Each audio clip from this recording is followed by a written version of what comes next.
दोनों आंखें बंद, रीढ़ कमर सिर सीधा।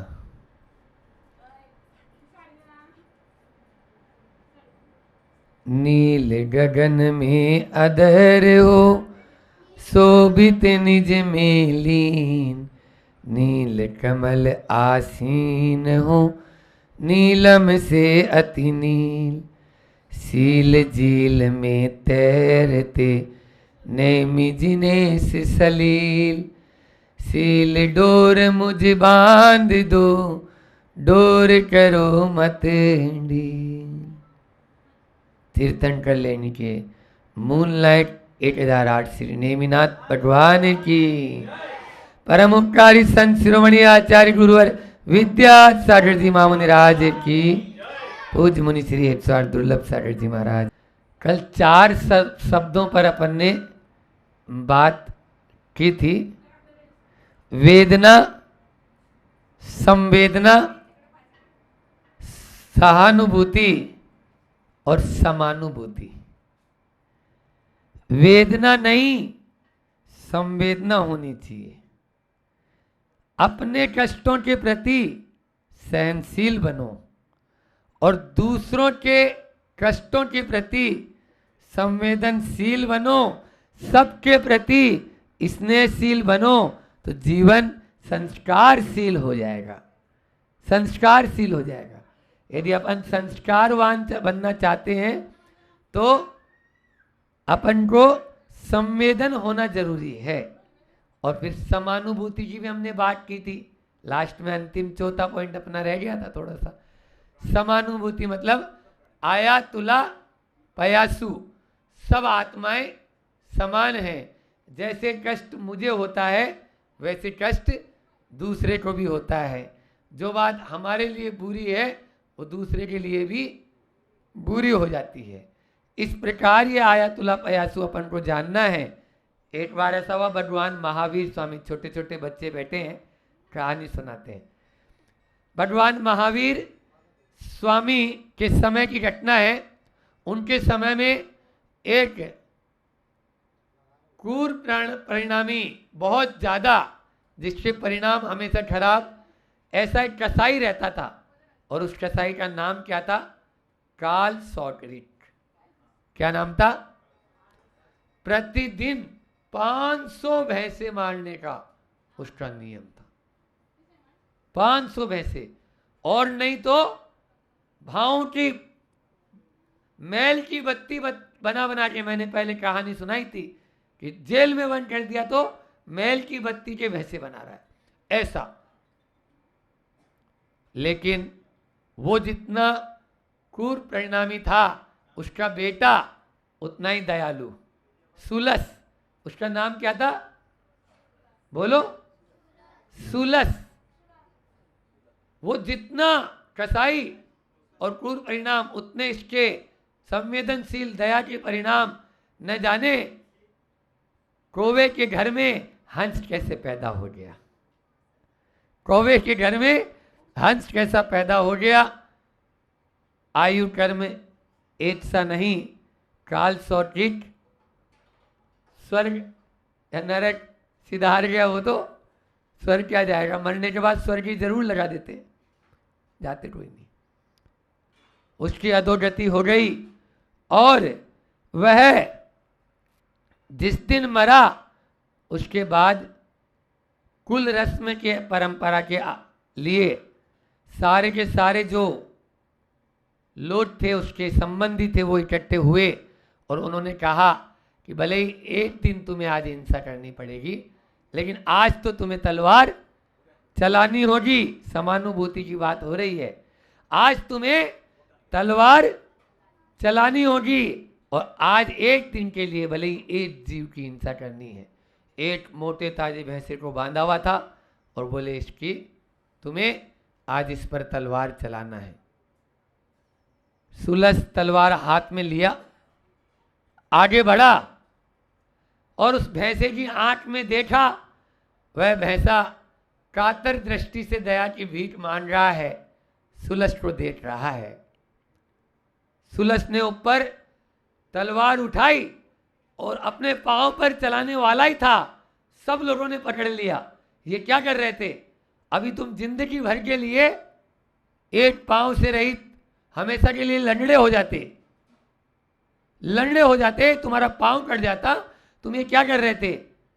बोले मेरे पांव की आपको इतनी चिंता थी, जैसे मेरे पांव अलग हो सकता है, मेरा तो पांव ही अलग हो रहा था, उसकी तो आप पूरी जान ही लेने के लिए तैयार हो रहे हो। सबको समझ में आ गई कि हिंसा का क्या परिणाम होता है, और सबने हिंसा का त्याग कर दिया। और उसने बताया कि जैसे मुझे जान, ये बेजुबान हो सकते हैं लेकिन बेजान नहीं। आज भी एनिमल टेस्टिंग के नाम पर कितने जानवरों का बोलो हत्या हो जाती है। हालांकि फिर भी अब तो बहुत कम हो गया, लेकिन बहुत सारे जानवर बायोलॉजी आती इसीलिए नहीं लेते थे क्योंकि सब चीर फाड़ आदि करके बताते थे, ये अब नहीं। लेकिन अब उनको समानुभूति एक दूसरे के प्राणों को, तभी हमें अभय का पुण्य लगेगा, तभी हमारे अंदर में दया के परिणाम भीगेंगे। तो यहाँ पर विगत दिनों से 1 सप्ताह से अधिक हो गया, और अपन शिक्षा व्रतों में एक शिक्षा व्रत अतिथि संविवाद, जिसको वैया व्रत का नाम भी दिया, उस पर बहुत दिनों से चर्चा चल रही थी। 4 दानों में 4 व्यक्ति प्रसिद्ध हुए, ये भी बताए। वैसे भी श्रावक के जो 60 कर्म होते हैं उसमें भी दान उसका एक कर्म है। आप लोगों ने पढ़ा है कि देव पूजा, गुरु पास्ति, स्वाध्याय, संयम, दानम, संयम तप है, दानम चेति गृहस्था नाम 60 कर्माणि दिने दिने, ये कारिका आती है सम्यक्त कौमुदी में भी। तो ये 6 कर्म कल से यहाँ पर देव पूजा का भी हो रहा है ना? रोज ही आप लोग करते हो पूजा, तो प्रतिदिन भगवान की पूजा अपन को करनी चाहिए। और यहाँ तो साक्षात समोसरण की रचना करके आप लोग तीर्थंकर प्रभु की वह समोसरण के माध्यम से आराधना करने जा रहे हैं। आज और लोग भी यहाँ पर आ जाएंगे, और उसके माध्यम से एक तरफ कहीं पे तो राग रंग, और उसमें मनाते हैं 31 दिसंबर का दिन और 1 जनवरी का दिन लोग, अनेकों लोग, और भारत में भी न जाने भूत कहां से सवार हो गया। सब पैसे वाले ऐसे दान देने में उनके प्राण निकल जाएंगे, और लाखों करोड़ों रुपए ऐसे ही जाएगा एक दिन में। और कहां? व्यसनों में जाएगा। ये तो आप लोगों का पुण्य है कि यहाँ के आयोजकों ने यहाँ पर इस तीर्थंकर लेने के इस प्राकृतिक छटा में, देखो पिकनिक का मजा लेना है तो पिकनिक भी तो यहाँ पे है या नहीं है, बोलो। लेकिन व्यक्ति करता क्या है? व्यक्ति केवल वो थोड़ी देर की मस्ती और मौज चाहिए उसको। ध्यान रखना, ये वैसे भी कल महाराज जी बता ही रहे थे कि अपना नहीं है ये सब हमारा भारतीय नववर्ष कब चालू होता है, बोलो? बहुत बढ़िया, चैत्र सुदी एकम, जिसको गुड़ी पड़वा के नाम से जानते हैं। और पूरे भारतवर्ष में हम जब जयपुर में जयपुर कॉलेज में पढ़ते थे, थोड़ा रास्ता में जयपुर कॉलेज बहुत बड़ा कॉलेज है, कम से कम भी उसमें 4000 से ऊपर बच्चे उस समय, एक बच्चे को उस दिन अपने हाथ से, मैं बताऊंगा अभी 1 तारीख को फिर से, तिलक करके और एक बतासा आता है ना, वो देते थे हमको हाथ में। मुझे याद है आज भी, प्रिंसिपल खुद। ये है भारतीय नववर्ष। हम लोग चरण छूते थे और सब एक लाइन से चलते जा, सुबह से शाम होती थी, रात हो जाती थी, इसी प्रकार से होता था। तो यहाँ पर पाश्चात्य संस्कृति के कारण ये आज ये होता जा रहा है।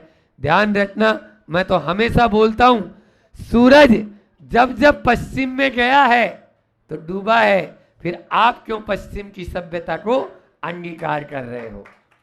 पश्चिम की सभ्यता को हमें अंगीकार नहीं करना है, हमें तो अपने भारत की सभ्यता को देखना है। कहाँ पर एक तब राज रंग की वह लीला, और यहाँ पर आप अभी अनेकों जगह विधान हो रहे हैं।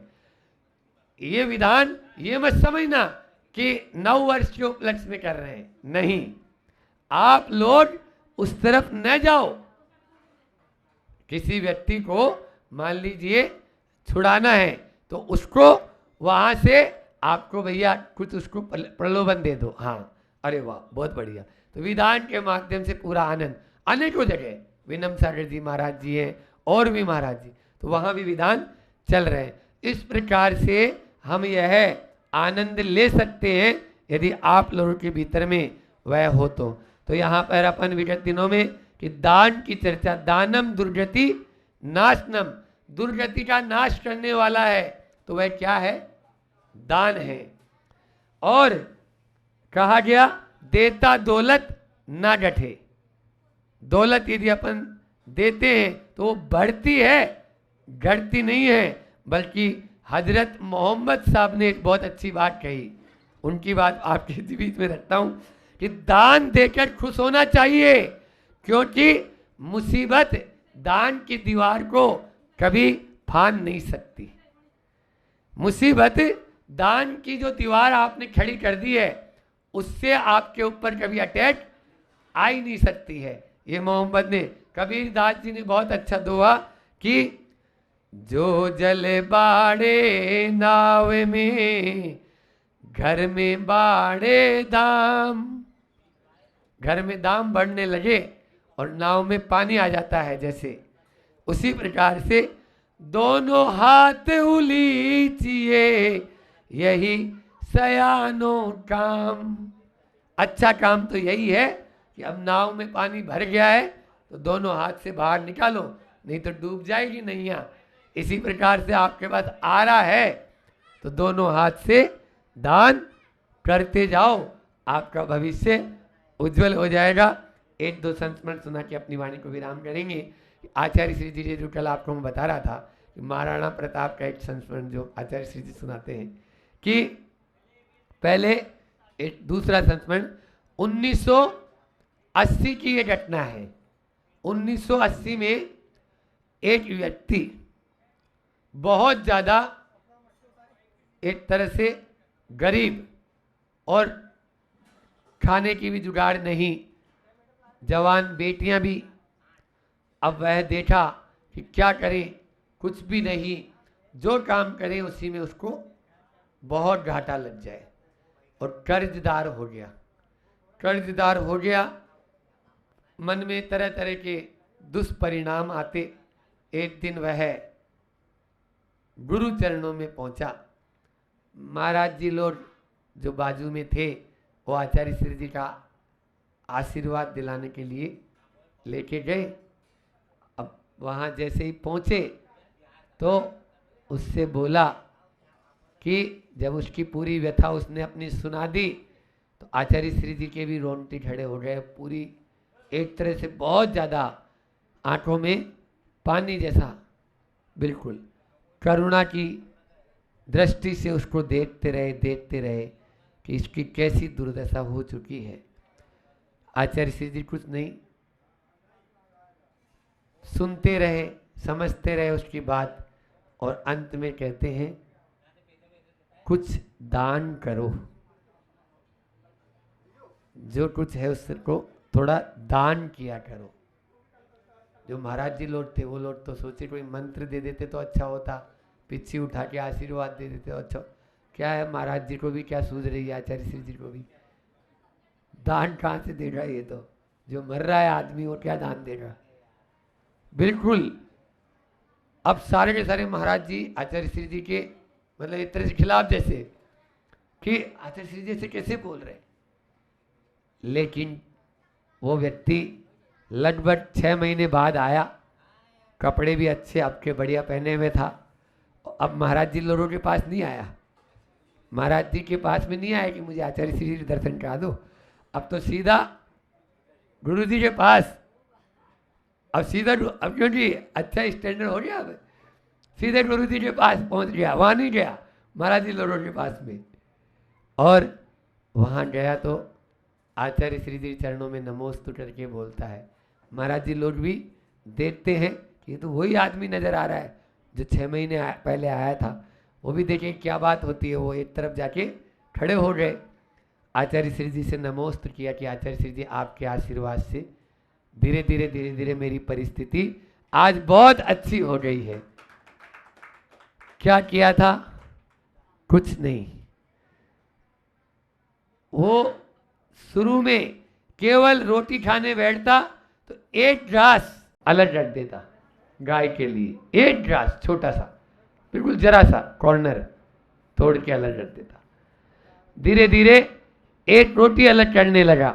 जैसे जैसे उसका आमद बढ़ने लगी, धीरे धीरे रोज मंदिर जाता, कुछ न कुछ दाल पेटी में, चाहे भले ही 10 पैसे ही डालता, 20 पैसे ही डालता।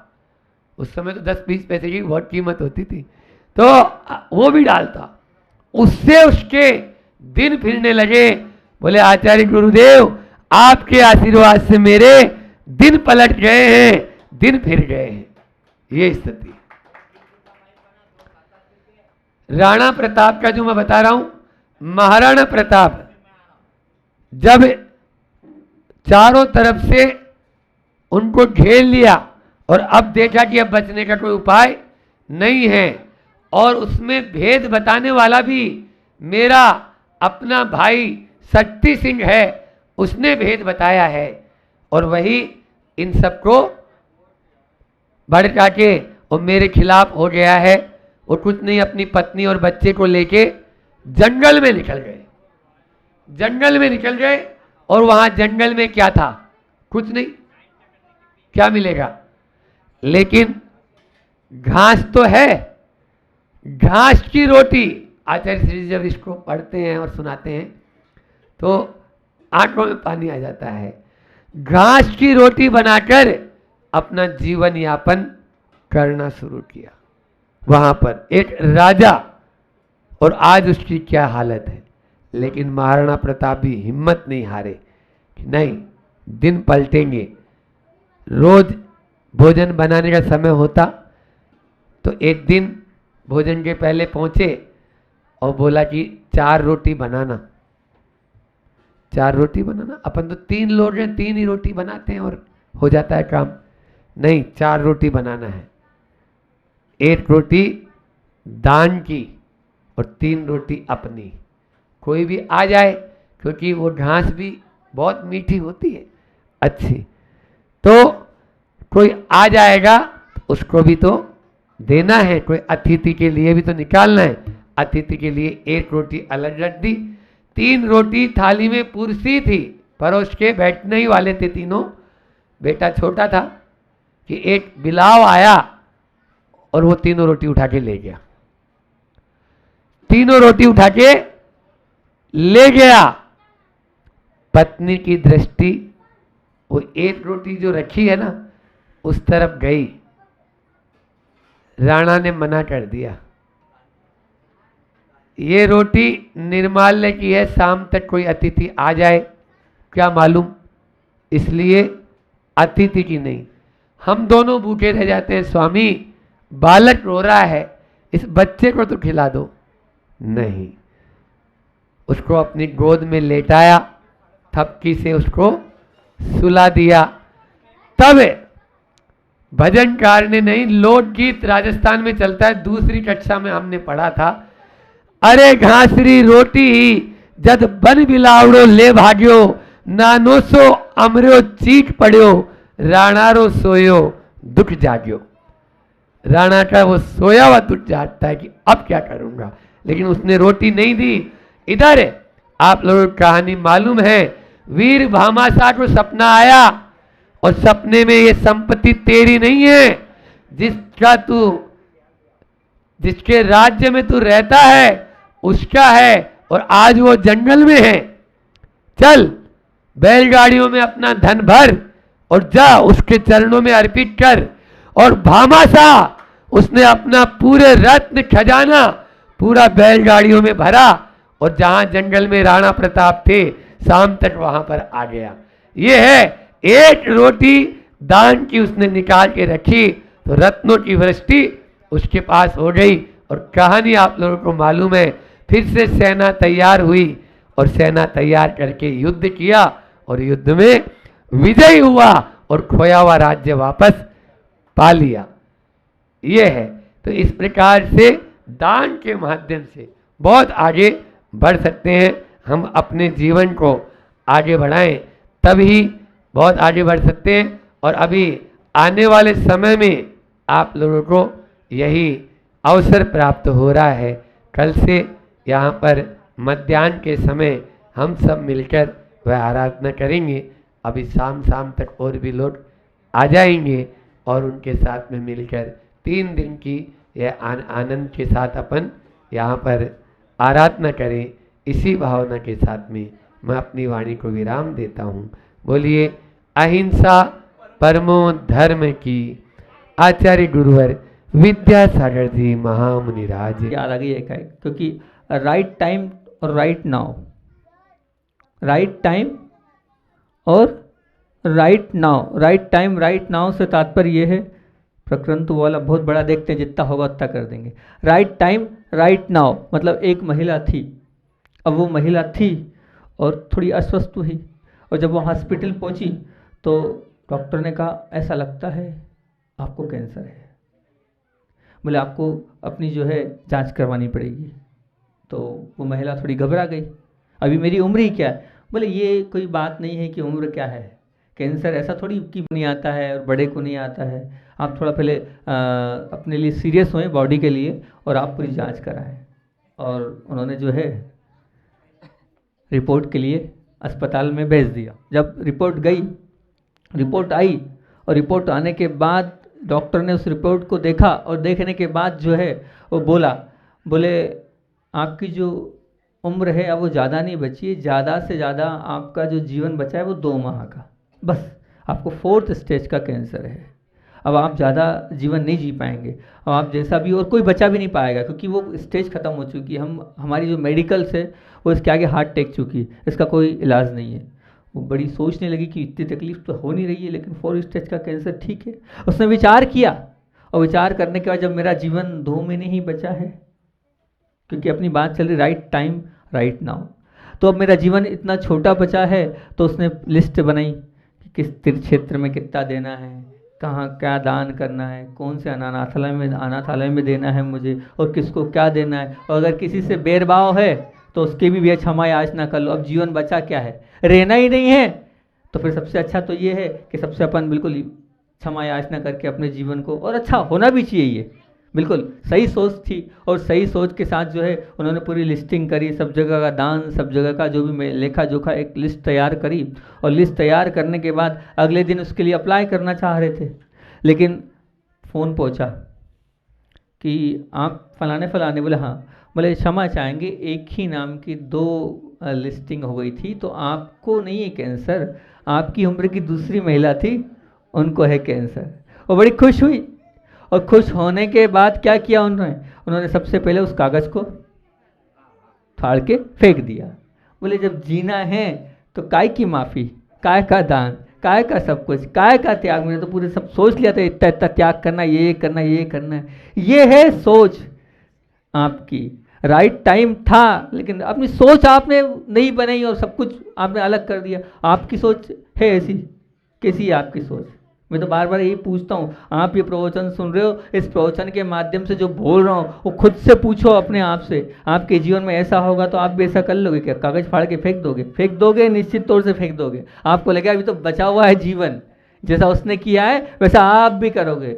अगर ऐसा कर रहे हो तो ये मान के चलना आप अपने आप को धोखा दे रहे हो। मैं तो बार बार कहता हूँ, आपका वो जो महिला ने वो जो जीवन बनाया ना, वो उस दिन नहीं है, वो उसने अंत समय सामने है। आप तो ये मानो मेरा अंत समय अभी है, मैं तैयार हूँ, आज मौत आ जाए, लेकिन उसके पहले जो पन्ना उन्होंने आज बनाया है वो हमेशा आपके पास बना हुआ रहना चाहिए कि हाँ यहाँ दान दिया है, अब मैं चला भी जाऊँगा तो ये दान साथ जाएगा, ये अच्छे कार्य मेरे साथ जाएंगे, ये किसी से है तो मैं निपटा लेता हूँ। मुनिराज भली गलती नहीं हो रही, लेकिन दिन में 3 बार प्रतिक्रमण इसीलिए करते हैं, कोई भरोसा नहीं कब सांस रुक जाए।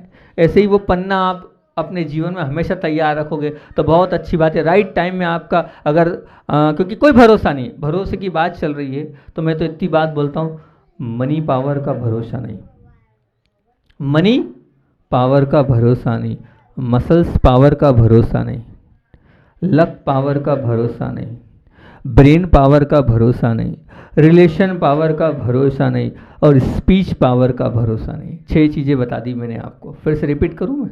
6 चीज़ें क्या है? का मनी पावर का भरोसा नहीं, मसल्स पावर का भरोसा नहीं, और लक पावर का भरोसा नहीं, और ब्रेन पावर का भरोसा नहीं, और रिलेशन पावर का भरोसा नहीं, और फिर स्पीच पावर का, ये जो बोल रहे हैं ना, इनका भरोसा नहीं। ये 6 चीज़ आप मान के चलना, इनका कोई भरोसा नहीं, कब क्या हो जाए, कब कैसा हो जाए। एक एक करके 6 की बात आपके सामने रखता हूँ। मनी पावर का भरोसा नहीं, 6 बातें हैं, उन 6 बातों को आप अपने जीवन में उतारना। 6 बातों में सबसे पहली बात है मनी पावर का भरोसा नहीं। मैंने जो साक्षात देखा है उसको आपके सामने रख रहा हूँ। जब मैं था गृहस्थ अवस्था में तो एक ऐसे व्यक्तित्व थे, नाम नहीं लूँगा मैं, ऐसे व्यक्तित्व थे कि पूरे एरिया में, पूरे कस्बे में अगर पैसा चाहिए तो वहीं आना पड़ता था, आसपास के पूरे लोग। यहाँ तक कि ऐसा सुना है, सर सेठ हुकुम चंद जी इंदौर वाले, एक ज़माने में उनने भी उनसे लिया था। अब सोच लो कितना धन होगा। बताते क्विंटलों से चांदी, क्विंटलों से सोना था उनके पास। और जब डाका डला तो जब वो लोग आए तो लूट ले, मतलब आए तो वो जो सेठ जी थे उनने पूरी दमदारी के साथ बिल्कुल उनसे जो है मुठभेड़ करी। फिर भी जितना वो ले जा पाए, थक गए थे वो, फिर भी वो पूरा धन नहीं ले जा पाए थे। अब उन्होंने पूरा जितना धन था वो पूरा धन जो है वो जहाँ भी गाड़ा होगा अपने घर में। बहुत बड़ी हवेली थी, उससे का उन्होंने गाड़ा। क्योंकि आज अभी बात चल रही है मनी पावर की, तो मैं मनी पावर का बता रहा हूँ, भरोसा नहीं। अब उन्हें वो गाड़ दिया, गाड़ने के बाद वो व्यक्तित्व था उनके साथ, उनका पुण्य था। अब वो जब वो व्यक्तित्व था और जैसे ही वो गए और जानने के बाद जो जिन्होंने बड़े बड़े मंदिर बनवाए हैं, नाम लेना ठीक नहीं है किसी का भी, बड़े बड़े मंदिर बनवाए, आलीशान मंदिर जिनके परिवार से बने हैं, बिल्कुल जैसे आज वाले मंदिर नहीं, वो जो ईंट चूने के मंदिर होते ना, ऐसे उन्होंने मंदिर बनाए हैं। और जब भी आवश्यकता होती थी बस उनके पास पहुंच जाओ और सब कुछ हो जाता था। बाद की पीढ़ी आई, आने के बाद क्या स्थिति बनी, वो तो चले गए। और जानने के बाद जितना वो धन था नीचे का वो सब खोद लिया पूरा घर, पर नहीं, वो इतनी एकड़ों से ज़मीन थी, धीरे धीरे करके वो सब ज़मीन खत्म हो गई, सब समाप्त तो होते चले गया। दुनिया जिनके चरणों में जाती थी आज उनकी स्थिति वैसी हो गई कि आज उनके पास ना व्यापार है ना धन बचा है, बस ज़मीन बेचकर यहाँ वहाँ से करके कार कर रहे हैं। ये मनी पावर का भरोसा नहीं है, आज है कल क्या। सत्य घटना बता रहा हूँ, नाम मत पूछो बस, पर बाकी सत्य घटना बता रहा हूँ जो देखिए साक्षात मैंने अपनी आंख से, वो बता रहा हूँ कि जिनका नाम चलता था वो उनकी स्थिति ऐसी होगी। इसलिए मनी पावर का भरोसा मत करना, आज है कल रहे कि नहीं रहे कोई भरोसा नहीं। दूसरा है मसल्स पावर का भरोसा नहीं, मसल्स पावर का भरोसा नहीं है ना, मसल्स पावर का भरोसा नहीं। इस पर बहुत अच्छी कहानी हैगी और बहुत अच्छा सत्य घटना हैगी मसल्स पावर के ऊपर। तो हाँ, मसल्स पावर के ऊपर मैं आपके सामने बात रख रहा हूँ। क्या हुआ, आपने नाम तो सुना होगा, आपने नाम तो सुना होगा, किसका नाम पता है? मसल्स पावर की बात चल रही है, गामा पहलवान, सुना है नाम? गामा पहलवान का नाम सुना है? तो गामा पहलवान के विषय में बात कर रहा हूँ। मसल्स पावर की बात है कि वो जो व्यक्तित्व था वो वैसे तो पाकिस्तान चले गए थे, जब विभाजन हुआ था ना भारत पाकिस्तान का, पाकिस्तान चले गए थे, रहने वाले जबलपुर के थे वो, और जबलपुर के रहने वाले थे। ऐसा कहते हैं उन जबलपुर की उन गलियों में कि जब वो लड़ते थे, एक बार जब वो अखाड़े में लड़ रहे थे तो कोई नहीं और वो लड़ रहे हैं, कोई नहीं और वो लड़ रहे हैं, और लड़ रहे हैं, पछाड़ने के बाद फिर वहाँ से एक आवाज़ निकली थी कि तुम्हें कोई नहीं हरा सकेगा, तुम्हें कोई नहीं हरा सकेगा, ऐसा जो है गामा पहलवान से कहा। अब वो गामा पहलवान जो थे वो जहाँ जहाँ गए, दुनिया के जिस जगह पर गए, उनको कोई नहीं हरा पाया। और एक बार की बात है कि जर्मनी के सबसे बड़े पहलवान जिबिस्को, जर्मनी के सबसे बड़े पहलवान, जर्मनी के नहीं मतलब विश्व के माने हुए, जर्मनी के रहने वाले जिबिस्को थे, वो सबसे बड़े पहलवान थे। और उनके साथ जब उनकी मुठभेड़ हुई बम्बई में, तो पूरी दुनिया की नज़र यही थी कि क्या होगा, क्या होगा, कौन जीतेगा। अब दोनों बड़े बड़े नामी पहलवान, दोनों का युद्ध हुआ, 1.5 घंटे तक आपस में कुश्ती चली, लेकिन एक दूसरे को हरा नहीं पाए। और नहीं हरा पाए तो वो तो ठीक था, फिर उसके बाद हुआ ये कि जब कुश्ती से दोनों कुछ नहीं हुआ तो दोनों के हाथ खड़े कर दिए। लेकिन जोश जोश में जो गामा पहलवान थे उसने कहा 6 महीने बाद इसी जगह तेरे को हरा के बताऊंगा। अब वो बोल तो दिया। आने के बाद जब जबलपुर आया लौट के, तो जबलपुर आने के बाद उसको घबराहट लगी, मैंने क्या बोल दिया, पूरी दुनिया ने सुना है, अब क्या होगा। और साथ साथ में देश का नाम अलग, वो अपने गुरु के चरणों में चढ़ गया, गुरुदेव बचाओ मुझे, ने बोल दिया, बोले ऐसा नहीं करना चाहिए तुम्हें, ये तुमने गलत किया, ऐसा क्यों किया। तो बोले अब वो जो हो गया सो हो गया, लेकिन आप मेरे गुरु है। तो बोले ठीक है, 2 नियम पालना है, 6 महीने बाद चले जाना, जीत जाएगा तू, बस ये 2 नियम पालना है। उसने कहा ठीक है। अब आया वही तारीख, वही पूरी दुनिया की नज़र थी कि अब क्या होगा। और उसी दिन उसी स्टेडियम में जिसमें हुई कुश्ती बम्बई में, अब दोनों की वापस हुई, जिबिस्को के साथ कुश्ती हुई। 45 सेकंड में गामा पहलवान ने पछाड़ दिया उसको, 45 सेकंड में। कहाँ 1.5 घंटा युद्ध चला, 45 सेकंड में, 1 मिनट पूरा नहीं लगा। आखिर जिबिस्को ने पूछा क्या राज है कि तुमने अभी मुझे पछाड़ दिया और उस समय जो है नहीं हुआ। तो उसने कहा बस मैं तो गुरु के चरणों में गया था, गुरु ने 2 बातें बोली थी। बोले सबसे पहली बात तो ध्यान रखना, ब्रह्मचर्य व्रत से रहना, और दूसरी बात ये बोली थी कि जब तक पसीने से पूरा अखाड़ा गीला नहीं हो जाए तब तक बाहर मत होना। तो बोले 5000 दंड बैठक मारता था, पूरा जो अखाड़ा था वो गीला हो जाता था, कीचड़ मच जाता था, इतना पसीना पसीना हो जाता था। बस ये 2 काम किए, बाकी कुछ नहीं किया। पूरे 6 महीने गुरु की बात मानी, इसलिए जो है इस प्रकार से मैं आज उसका जीत का अनुभव कर रहा हूँ। अब ये बात तो ठीक है अभी चल रही है, अपनी मसल्स पावर का भरोसा नहीं। अब बात ये, वो चले गए पाकिस्तान। अब युद्ध जब कुश्ती की बात थी तो कुश्ती थी, उस कुश्ती में भारत की तरफ से कोई ऐसा विशेष पहलवान नहीं था, देश प्रेम था गामा पहलवान का। तो उसने वहाँ से खबर करी कि अगर भारत चाहे तो मैं भारत की ओर से लड़ सकता हूँ। तो भारत के जो जिन लोगों को चयनित करना था, उन्होंने कहा आप पहले हमारे के पहलवानों को हरा के बताओ। तो जो उनके छोटे भाई इमाम बख्श थे, उन्होंने कहा ये छोड़ो, मैं तो मैं ही हरा सकता हूँ भारत के पहलवानों को। इमाम बख्श ने सबको हरा दिया। फिर उसके बाद भारत ने अपनी ओर से गामा पहलवान को भारत की तरफ से किया, और वो युद्ध में मतलब उस कुश्ती में जीत के आया, भारत का नाम ऊंचा किया।